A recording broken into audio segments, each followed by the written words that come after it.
They said my job was redundant. What they meant was, I embarrassed the wrong man. 9 years of keeping their systems alive, erased in one morning over a $380 tool I bought to stop a crash that would have cost them millions. They thought I'd walk away quietly. I didn't yell, I didn't beg. I just opened my laptop and rewrote the ending myself. Stay with me till the end, because what happened next is something every working American should hear. And if you've ever been underestimated, subscribe and tell me your story below. I used to think reliability spoke for itself, that if you showed up early, fixed what was broken, and never let the lights go out, someone would notice. At Stratus Dynamics, that illusion lasted 9 years. My mornings began before sunrise, the city still wrapped in fog, the Golden Gate a shadow beyond the mist.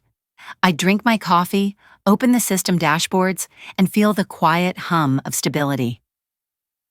99.98% uptime, my invisible signature. The executives called it luck. I called it the result of sleepless weekends and handwritten notebooks filled with debugging notes. No one cared how it worked, only that it did. Then came Ethan Mercer, our new VP of Innovation. He was young, smooth, and allergic to humility. He spoke in buzzwords and carried himself like every conversation was a performance review. He arrived from Stanford and consulting firms, bragging about modernization as if reliability were an outdated religion. I remember the first meeting he led.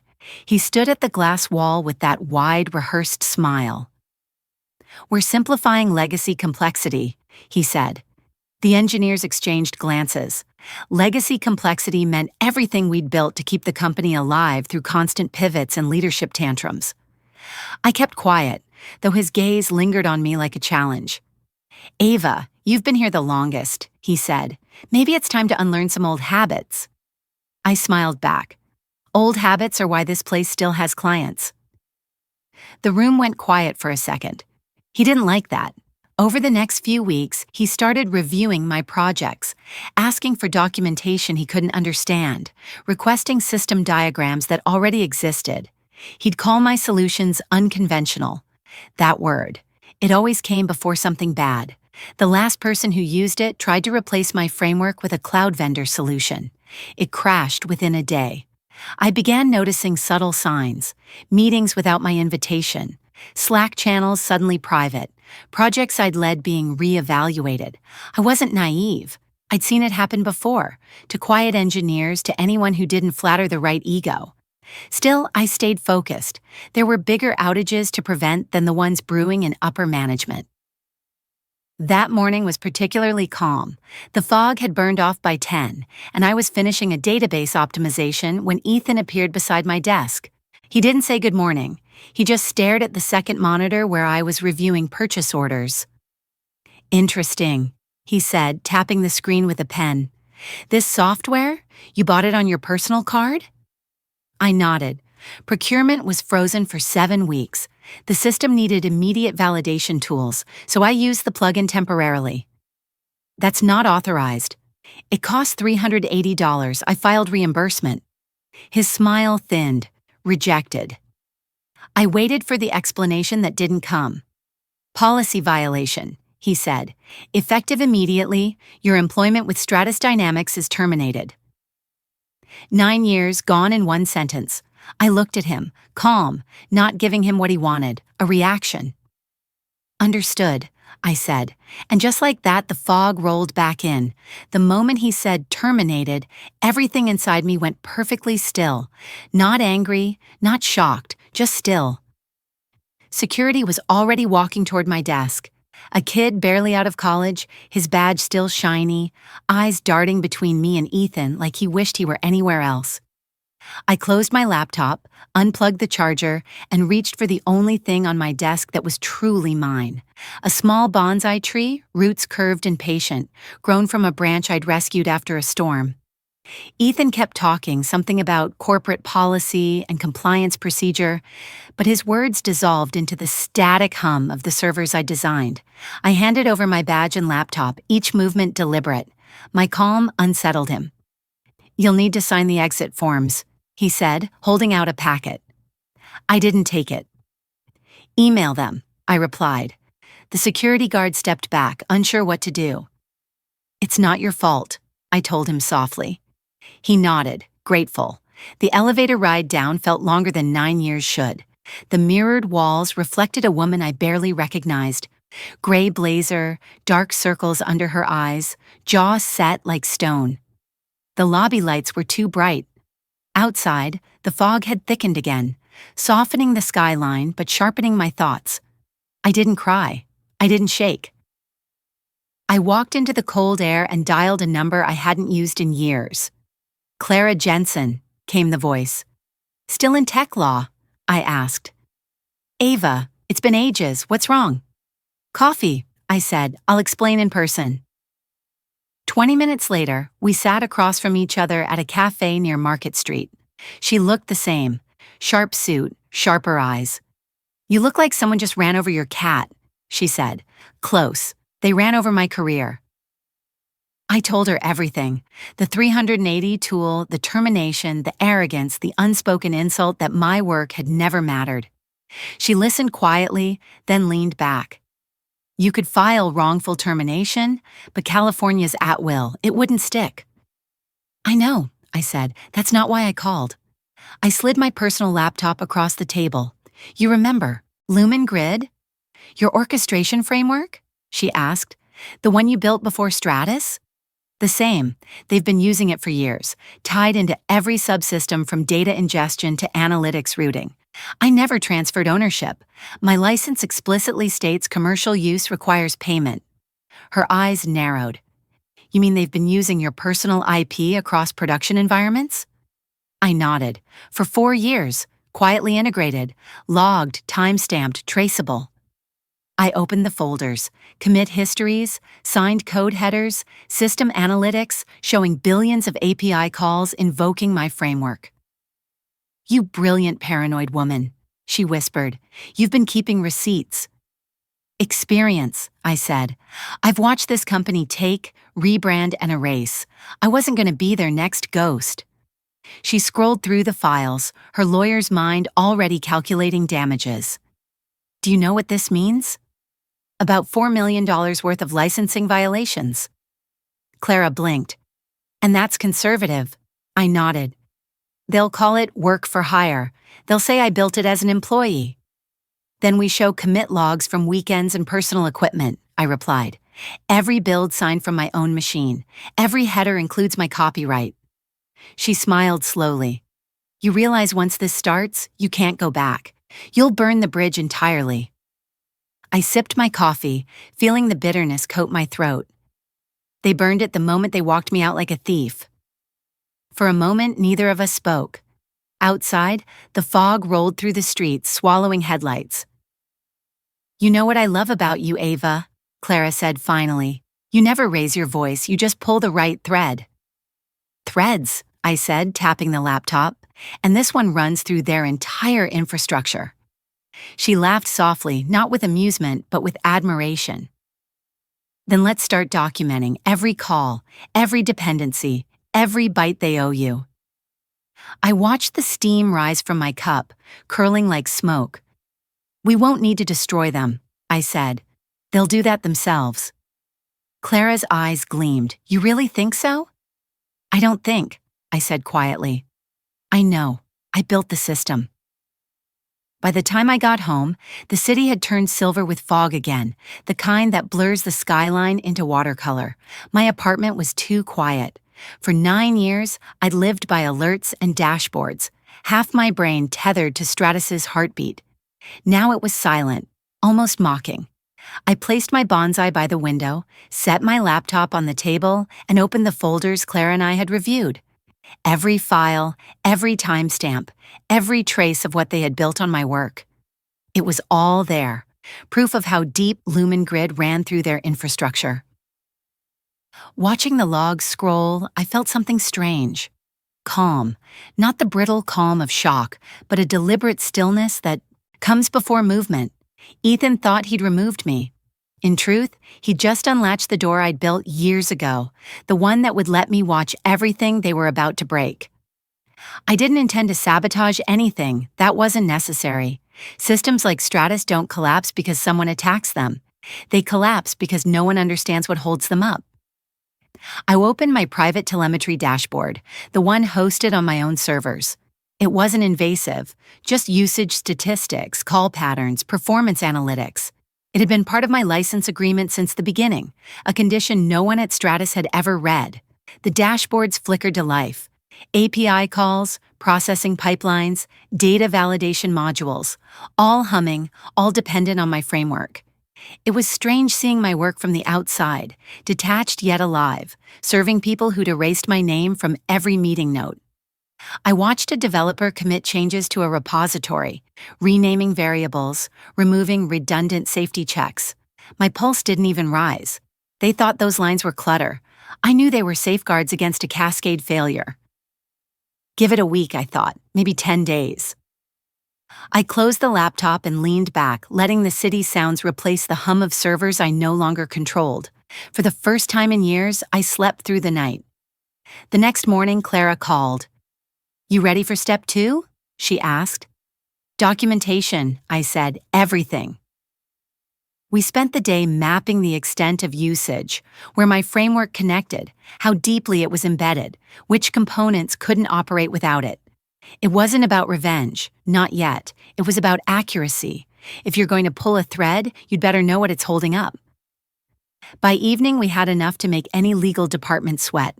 Usage analytics, commit histories, internal Slack conversations where engineers explicitly discussed my code. "You sure you want to go this far?" Clara asked. "Once this letter goes out, you can't take it back." "I don't want to take it back," I said. "I want them to understand what they lost." She smiled faintly. "You sound almost merciful." "Not mercy," I said. "Precision." That night, I opened my monitoring dashboard again. The graphs pulsed softly like a heartbeat. For years, that pulse had belonged to them. Now it belonged to me. I poured a glass of wine and watched the lights shimmer through the fog. Ethan wanted control. He was about to find out what it feels like to lose it completely. 3 days later, the first crack appeared. I was having coffee by the window when my phone buzzed with a public alert from Stratus Dynamics. "We are experiencing intermittent delays in analytics processing." I smiled without meaning to. Intermittent delays meant panic in disguise. I opened my private dashboard and saw it instantly. The validation logic they'd removed was failing under load. The system was trying. To compensate, rerouting data through secondary pipelines, multiplying error rates by the minute. I'd written that safeguard 4 years ago to prevent circular dependencies. Now it was gone, and so was their stability. By noon, the logs showed frantic rollback attempts. I imagined the scene. Engineers with half-eaten pizza, executives breathing down their necks, Ethan pacing with his sleeves rolled, blaming everyone except himself. I didn't interfere. I didn't need to. By afternoon, the outages spread to customer-facing dashboards. Clients couldn't generate reports. Marketing couldn't access analytics. The first trade publications started tweeting about Stratus instability. Their stock dipped 3% before the market closed. Clara called that evening, her voice bright with restrained excitement. "You seeing this?" she asked. "I'm seeing a lesson unfold in real time." She laughed. "You're enjoying this way too much." "Only the part where they're learning." The next week, it got worse. Ethan doubled down on his modernization project, ordering a full replacement of my migration scripts with a commercial orchestration suite. I watched it unfold like a slow-motion disaster. The vendor system wasn't designed for Stratus's tangled data structure. It looked elegant in presentations, but crumbled in execution. During the next scheduled migration, dependencies locked each other in perfect circular deadlock. A waiting on B waiting on C waiting on A. I could see the traces forming in the logs before the public even noticed. The outage lasted 6 hours. By the time it ended, customers were demanding refunds. Stratus issued a statement about unexpected third-party integration issues. Internally, they called it a temporary performance anomaly. Externally, it cost them $250,000 in service credits. That was only week 2. By week 3, employees began reaching out quietly, old friends, engineers who'd been in the trenches with me. "Ava, One message read, "Do you still have documentation for the old framework? Things are breaking faster than we can patch." I didn't reply. Silence was more powerful than advice. Another message came from David in analytics. "I know you're not with us anymore, but please, can you point us in the right direction? The pipeline's choking again." I typed and erased a dozen responses before sending just one line. "Look where you cut the roots." He didn't respond, but I knew he understood. That night, a tech blog published an exposé linking Stratus's failures to their leadership shakeup. The article named Ethan Mercer directly, describing him as the executive who dismantled the company's most stable architecture. It spread fast. Hashtags followed. Aschau Stratus crash. Ast modernization meltdown. By the next morning, the company's internal chat logs leaked, threads of engineers venting about the innovation experiment. Wasn't behind it, but I didn't mind the timing. Every hour of chaos strengthened my position. Clara texted at dawn. "Perfect moment. We send the demand letter today?" "No," I wrote back. "Let them believe they've stabilized first. Pain teaches better when it pauses." 2 days later, their analytics system went down again during a major investor demo.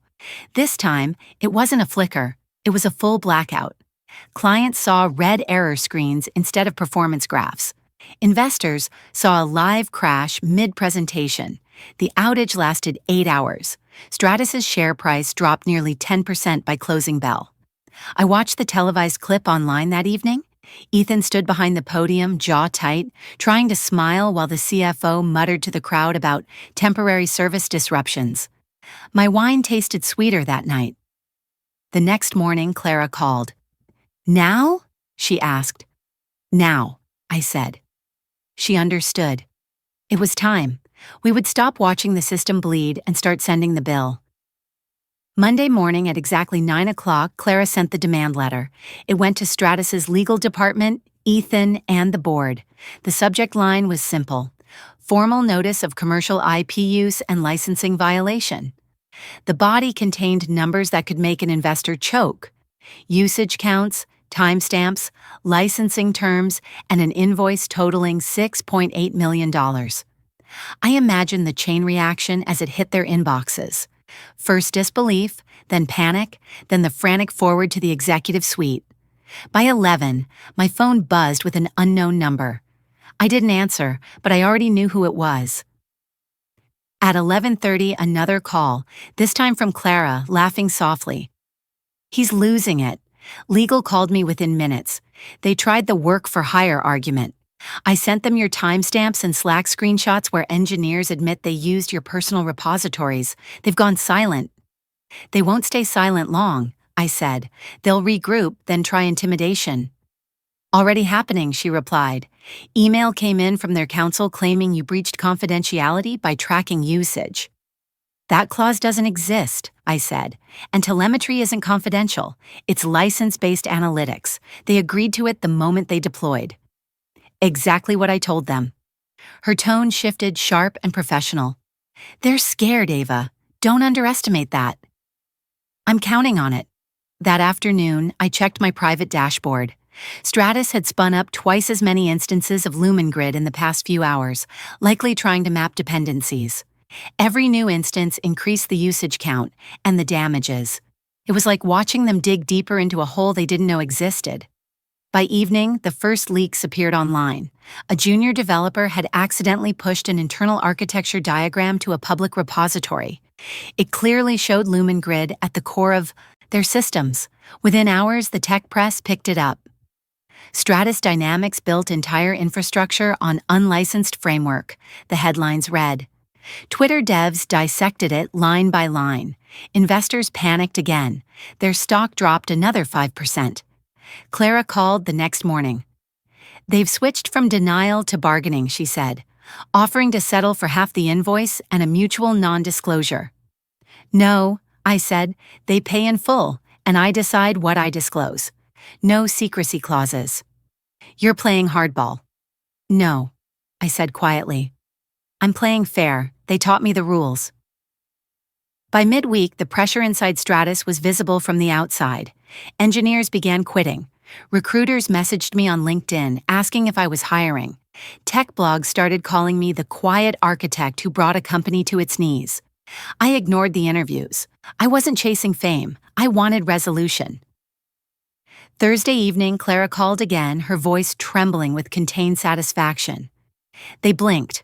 Full payment, plus interest and legal fees. And they want to negotiate a long-term license for future use. I exhaled slowly. It wasn't triumph yet, just the end of a long equation finally balancing itself. Make them wire the funds first, I said. Then we talk about licenses. She chuckled. You're ice. No, I said. I'm done being undervalued. That night, I poured a glass of wine and stood by the window, watching San Francisco shimmer through the fog. Below those glowing towers, entire teams were scrambling to explain how a single dismissed engineer had become a multi-million-dollar liability. I didn't feel guilty. I didn't feel vengeful. Just steady. Justice, when done right, doesn't roar. It simply lands where it belongs, with precision, inevitability, and silence that says everything words can't. The wire confirmation came through on a Thursday morning, $6.8 million cleared and verified. Clara called seconds later, her tone equal parts triumph and disbelief. They actually paid Ava, full amount, no conditions, no NDA. I didn't answer right away. I was staring at the transaction record, at the numbers that represented 9 years of invisible work suddenly made visible. That's not all, Clara continued. They fired Ethan last night. Board meeting ran until 2 a.m. Apparently, someone finally realized his leadership style was unsustainable. I could almost hear the smirk in her voice. They're requesting a meeting with you to discuss an ongoing commercial license and a possible consulting arrangement. I leaned back, letting the satisfaction settle, not as gloating, but as balance. Set it up, I said, but they're not buying forgiveness. They're buying access. The next Wednesday, I walked back into the same building where I'd been escorted out weeks earlier. This time, there was no guard waiting, no HR, representative reading from a script. The receptionist smiled nervously. Ms. Linwood, they're expecting you. The conference room was full. Board members, legal counsel, and the interim CTO, a woman named Olivia who looked more engineer than executive. Ethan's chair sat empty, pushed slightly back from the table like a ghost of arrogance past. The board chair started with practiced politeness. Ms. Linwood, thank you for meeting with us. We'd like to discuss a long-term licensing partnership. I nodded. I've read your proposal. It's a start. I let the silence stretch, the weight of reversal sinking in. But there's something missing. I continued.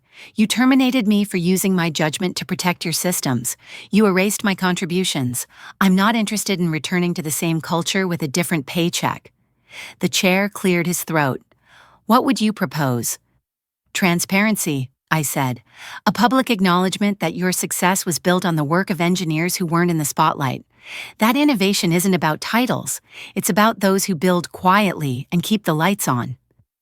The room shifted uneasily. Olivia spoke up, steady and calm. I agree, she said.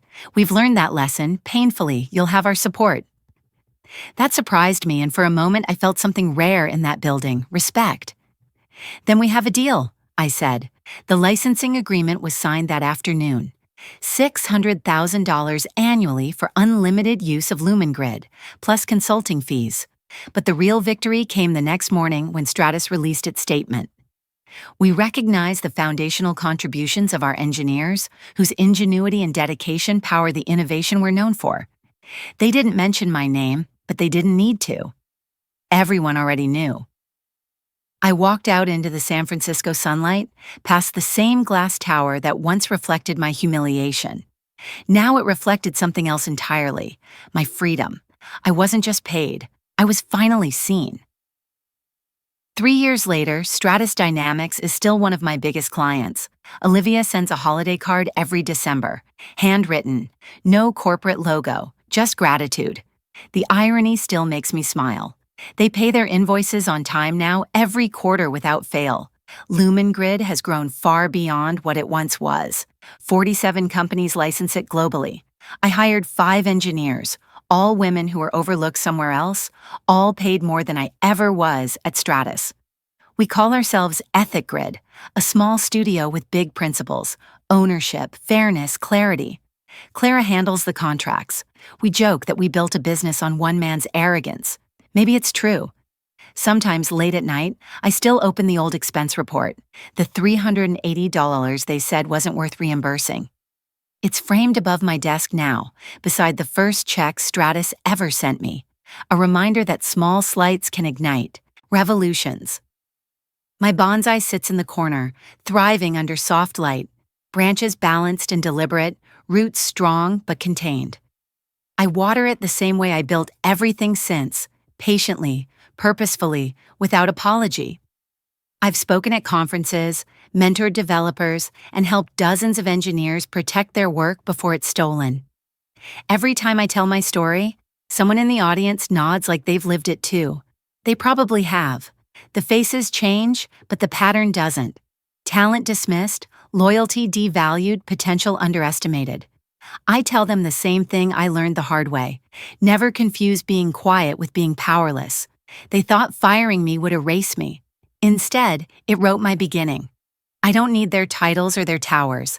I have my freedom, my purpose, and my name on every line of code I create. They saved $380. It cost them everything. Looking back, I realized my revenge was never really about money. It was about recognition, about forcing accountability where silence had been survival. I spent years believing loyalty protected me, that good work spoke for itself. But the truth is, people don't value what they can't see, and companies rarely protect the quiet ones. When they fired me over $380, it wasn't the loss of a paycheck that hurt. It was the message that everything I'd built could be erased with a single decision. I learned that silence can be both weapon and wound. I didn't scream. I didn't seek sympathy. I documented. I waited. And when the time came, I spoke in the only language they understood: proof. But here's what I also learned. Revenge isn't the same as peace. Winning the lawsuit, collecting the money, it satisfied the mind, not the soul. True closure came later, when I built something honest from what they tried to destroy. When I started teaching others how to protect their work, I realized forgiveness isn't about excusing what they did. It's about reclaiming your power from it. Sometimes forgiveness is self-liberation, but sometimes silence is the sharpest knife. Not every battle needs a public explosion. Some victories are earned in stillness, where integrity does the cutting for you. In today's world, where loyalty is traded for efficiency and burnout is disguised as ambition, I tell anyone listening, protect yourself like a business protects its patents. Keep receipts, set boundaries, know your worth before someone else discounts it. Because respect isn't given in corporate halls, it's demanded in how you defend your work, your time, your name. How to get started today. Document your contributions, emails, designs, results, so you always have evidence of your value. Read your employment contract. Know what rights you have to your own ideas. Build relationships outside your company. Your network is your safety net. And most of all, never confuse being quiet with being powerless. If this story resonated with you, if you've ever been underestimated, undervalued, or erased, share your thoughts below. Subscribe for more stories that remind us why standing your ground isn't arrogance, it's survival.